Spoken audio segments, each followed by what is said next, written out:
कटनी निवासी और सिविल जज बनने की तैयारी कर रही अर्चना तिवारी के लापता होने की गुत्थी सुलझ गई है। अब मामले में एक बड़ा खुलासा हुआ है। 7 अगस्त 2025 को रानी कमलापति स्टेशन से कटनी के लिए नर्मदा एक्सप्रेस में सफर पर निकली अर्चना अब इटारसी रेलवे स्टेशन के सीसीटीवी फुटेज में दिखाई दी है। फुटेज में अर्चना काले रंग की साड़ी पहने हुए नजर आ रही है और अपने चेहरे को पल्लू से ढके हुए एक युवक का हाथ पकड़े इटारसी रेलवे स्टेशन से बाहर निकलती दिख रही है।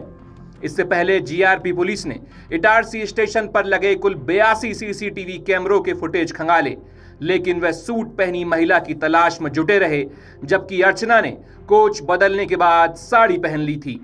जानकारी के अनुसार अर्चना ने नर्मदा एक्सप्रेस के B2 कोच में साड़ी बदली और फिर A1 कोच से इटारसी स्टेशन पर उतरी।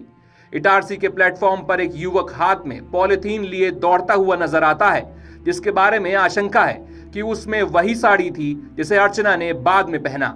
नर्मदापुरम स्टेशन से ही अर्चना के साथ उसका मित्र तजेंद्र ट्रेन में चढ़ा था और इटारसी स्टेशन पर वही युवक अर्चना का हाथ पकड़कर उसे बाहर ले गया।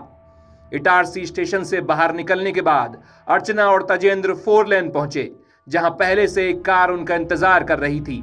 सूत्रों के अनुसार कार में उनका एक और मित्र मौजूद था, जिसने उन्हें इंदौर की ओर रवाना किया। इस घटनाक्रम से यह स्पष्ट हो रहा है कि अर्चना का गायब होना कोई अचानक की गई हरकत नहीं, बल्कि ये पहले से तय योजना थी। इस मामले में जीआरपी पुलिस ने काफी मेहनत की है। जंगलों, रेलवे ट्रैक और आसपास के क्षेत्रों में सर्च अभियान चलाया गया, लेकिन वह सूट पहनी अर्चना की तलाश करते रहे, जबकि वह पूरी तरह से अपना भेष बदल चुकी थी। ये चूक जांच की दिशा को कई दिनों तक भटकाती रही। कटनी निवासी और सिविल जज बनने की तैयारी कर रही अर्चना तिवारी के लापता होने की गुत्थी सुलझ गई है। अब मामले में एक बड़ा खुलासा हुआ है। 7 अगस्त 2025 को रानी कमलापति स्टेशन से कटनी के लिए नर्मदा एक्सप्रेस में सफर पर निकली अर्चना अब इटारसी रेलवे स्टेशन के सीसीटीवी फुटेज में दिखाई दी है। फुटेज में अर्चना काले रंग की साड़ी पहने हुए नजर आ रही है और अपने चेहरे को पल्लू से ढके हुए एक युवक का हाथ पकड़े इटारसी रेलवे स्टेशन से बाहर निकलती दिख रही है। इससे पहले जीआरपी पुलिस ने इटारसी स्टेशन पर लगे कुल 82 सीसीटीवी कैमरों के फुटेज खंगाले, लेकिन वह सूट पहनी महिला की तलाश में जुटे रहे, जबकि अर्चना ने कोच बदलने के बाद साड़ी पहन ली थी। जानकारी के अनुसार अर्चना ने नर्मदा एक्सप्रेस के B2 कोच में साड़ी बदली और फिर A1 कोच से इटारसी स्टेशन पर उतरी।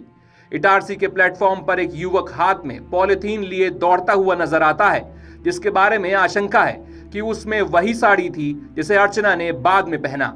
नर्मदापुरम स्टेशन से ही अर्चना के साथ उसका मित्र तजेंद्र ट्रेन में चढ़ा था और इटारसी स्टेशन पर वही युवक अर्चना का हाथ पकड़कर उसे बाहर ले गया।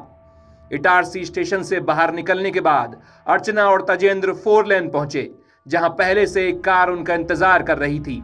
सूत्रों के अनुसार कार में उनका एक और मित्र मौजूद था, जिसने उन्हें इंदौर की ओर रवाना किया। इस घटनाक्रम से यह स्पष्ट हो रहा है कि अर्चना का गायब होना कोई अचानक की गई हरकत नहीं, बल्कि ये पहले से तय योजना थी। इस मामले में जीआरपी पुलिस ने काफी मेहनत की है। जंगलों, रेलवे ट्रैक और आसपास के क्षेत्रों में सर्च अभियान चलाया गया, लेकिन वह सूट पहनी अर्चना की तलाश करते रहे, जबकि वह पूरी तरह से अपना भेष बदल चुकी थी। ये चूक जांच की दिशा को कई दिनों तक भटकाती रही। अगर आप ये वीडियो YouTube पर देख रहे हैं तो हमारे चैनल को सब्सक्राइब कर बेल आइकन दबाएं और Facebook पर देख रहे हैं तो हमारे पेज को लाइक करें।